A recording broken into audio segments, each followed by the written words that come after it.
will never cease to be a living blueprint of the future. It began as one man's dream about tomorrow.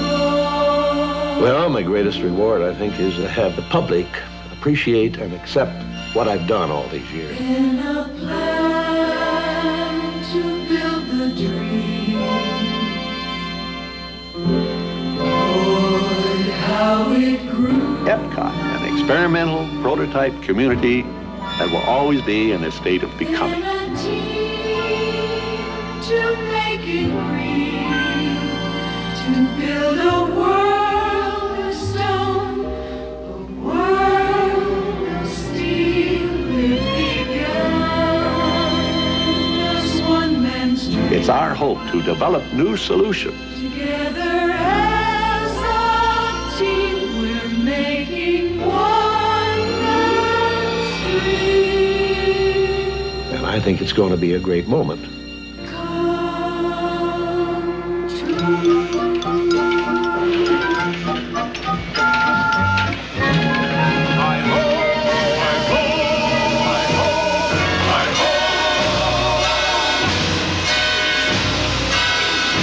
Whistle while you work. Put on that grin and start right into whistle loud and long.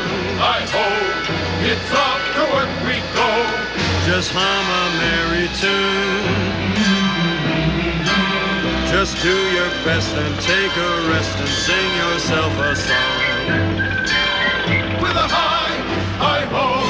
When there's too much to do, don't let it bother you. Forget your troubles, try to be just like a cheerful chickadee. And whistle while you work. Come on, get smart, tune up and start to whistle while you work. All right. I know a lot of you out there are saying, who is that guy? What is whoever he is doing wherever he is? Well, I'm Michael Landon, and I'm at Orlando, Florida, where Walt Disney World is located. This doesn't look like the Disney World you know? You're right. I'm standing at an incredible new project called EPCOT Center. Now you're saying, what's that? Well, EPCOT stands for Experimental Prototype Community of Tomorrow. Quite a mouthful, huh? Believe me, it is quite a mouthful. $800 million worth of mouthful. EPCOT Center is the realization of Walt Disney's dream to recreate the past, understand the present, and probe the future. And on October 1st, 1982, after more than 2 decades of planning and 2 years of construction, the gates will open on that dream. Here's the spaceship Earth, where we'll board a time machine and journey through thousands of years of history into tomorrow. And right over there, Communicore, the center of it all, where we'll see and touch the future. And this will be New Horizons, 21st century living on the land, under the sea, and in outer space. This is the journey into imagination, where you'll star in a special effects video demonstration and explore the frontiers of your own mind. And here, the world of motion. Sit back, relax, and have fun riding through a moving experience.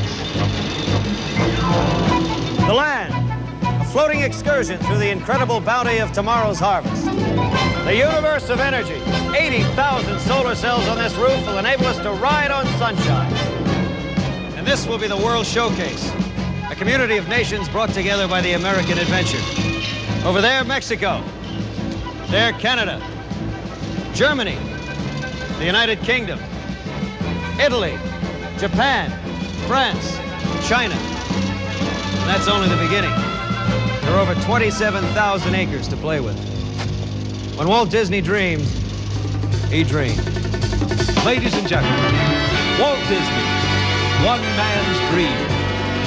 With your host, Michael Landon. With guest stars, Mac Davis, Marie Osmond, Carl Reiner, Dick Van Dyke, Ben Vereen, and Disney Film Classics, Donald's Dream Voice, The Three Little Pigs, Snow White and the Seven Dwarfs, Fantasia, and special appearances by Julie Andrews, Mikhail Baryshnikov, Walter Cronkite, Buckminster Fuller, Beverly Sills, Andy Warhol, with Christian Hoff as young Walt Disney and Charles Aidman as Mark Twain.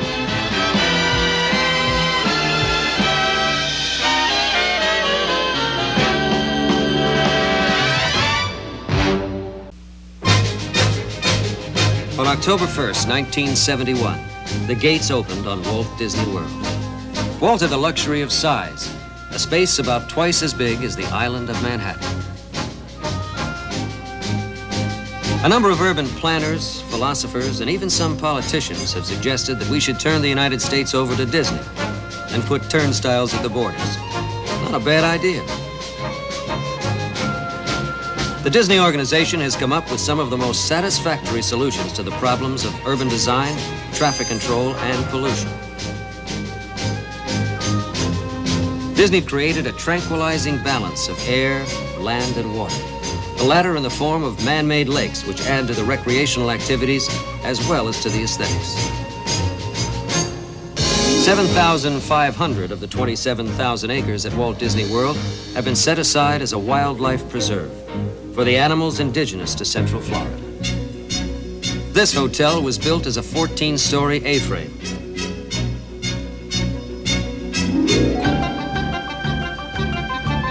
The rooms, pre-built with carpeting on the floors and towel racks on the walls, were then hoisted by cranes and guided into place, completing construction in a fraction of the time.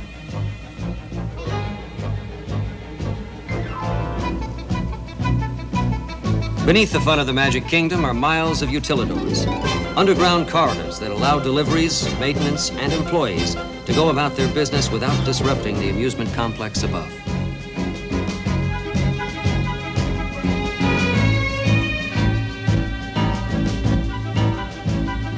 But for all the innovation of construction and design, for all the breakthroughs that the Disney organization was able to achieve here, there were still plans to take the concept one step higher. This universality of Disney carries on after his death in the projects that he had put on the drawing board before he died. The EPCOT Center in Florida is a case in point, bringing together representatives of international industry, international commerce, the governments from other countries, political organizations, in a permanent World's Fair, carries on that theme of his that we are indeed one people. EPCOT Center, the most ambitious and costly dream Walt Disney ever had. $800 million? $800 million? So Walt got another no, a very emphatic no. And what did he have to say about it? I don't believe there's a challenge anywhere in the world that's more important to people everywhere than finding solutions to the problems of the future. Naturally, he was off and running. And this is what it's going to look like. Even his models are a work of art. Look, the people in there already. Now, let's imagine we're with them, seeing EPCOT Center for the first time. We enter Spaceship Earth, the gateway to Future World. We board a time machine and go spinning into the past. We find ourselves in the Stone Age, and very glad we're living today.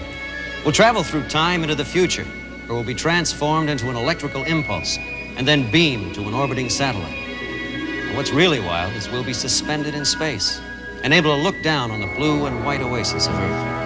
That's something. Who says we can't all be astronauts? The universe of energy. We'll travel in a theater car that carries 100 passengers at a time through earthquakes and erupting volcanoes. And that's not all. We'll see full-scale prehistoric creatures doing what prehistoric creatures did. And no matter how big you pictured them to be, they're a lot bigger. This is New Horizons, where we'll venture into the 21st century. We'll discover the way we're going to live in the city of tomorrow. A desert farm. An underseas community. And a space colony. I sure hope I'm still around. Now we're entering the world of motion. We started with a wheel, but we've come a long way. Well, you see the transportation of tomorrow. Makes the monorail look old-fashioned. Next, a futuristic playground of imagination. We can express our own creativity in a number of hands-on experiences. For one moment in time, we can all become great artists with the help of a computer. It's okay with me. I need all the help I can get. The land. Where we take a boat ride through tropical rainforests, burning deserts, and locust-plagued plains. Sounds like fun, huh?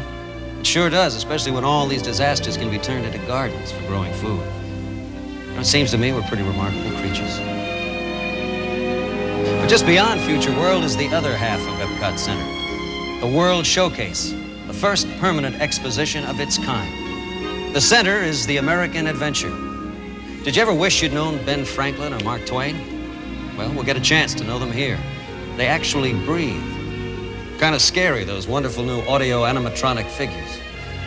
Time for a walk around the world. Through Canada, the United Kingdom, France, complete with Eiffel Tower, Germany, Italy. How about a romantic ride in a gondola? Japan, Mexico, and China. All this without ever having to go through customs. Well, that was a wonderful journey. Our show tonight is a journey traveled by one man. A journey that finally led him to his ultimate dream, EPCOT Center. His dream was to bring us a new kind of experience, combining imagination and knowledge, technology and entertainment. As you can see from this small-scale model, it's a very large-scale dream. You can fit a football field inside each of these buildings. As a matter of fact, it's the largest privately financed project in the world. That's something, isn't it? It's a far cry from Walt Disney's humble beginnings. Or is it?